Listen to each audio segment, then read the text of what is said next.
నమస్తే సాయిరామ్. ఈరోజు బాబాగారి సందేశం అండి. బిడ్డ, నీ అదృష్టాన్ని నీకు దక్కకుండా చేసే ఒక వ్యక్తి నీతోనే ఉన్నాడు. అతన్ని ఇప్పుడే పరిచయం చేస్తాను విను, లేదంటే గనక నువ్వు చాలా వరకు కూడా బాధపడవలసి వస్తుంది. అతను చాలా మోసగాడు తల్లి అని చెప్పి బాబా ముందుగానే మనల్ని హెచ్చరిస్తున్నారండి.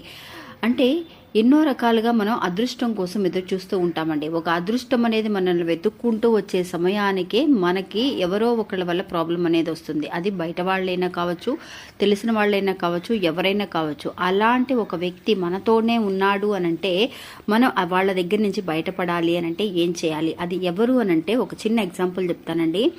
ఒక ఊర్లో అండి ఒక వ్యక్తి ఉన్నాడు. ఇతను చాలా వరకు కూడా అన్నీ అతనికే తెలుసు అని చెప్పి చాలా కొంచెం అహంకారం అనేది ఎక్కువ అండి. ఎదుటి వాళ్ళు చెప్పే విషయాన్ని అస్సలు వినిపించుకోడు. అది వాళ్ళ అమ్మా నాన్న అయినా సరే, ఫ్రెండ్స్ అయినా సరే, నాకు తెలుసులే అని అన్నట్టుగా ఊరుకుంటాడండి.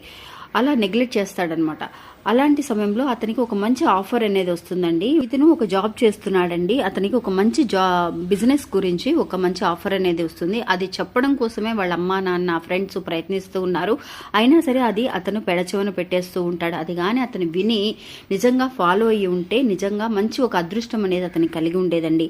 అలాంటి ఒక కథని నేను ఈ వీడియోలో తెలియజేశాను. ఆ కథ పూర్తిగా తెలుసుకోవాలని అనుకున్న వాళ్ళు లెఫ్ట్ హ్యాండ్ సైడ్ లో ఉన్న మన లోగోకి కింద ఒక చిన్న బటన్ ఉంటుందండి. అది క్లిక్ చేశారనంటే పూర్తి వీడియోని చూడగలుగుతారు. నమస్తే.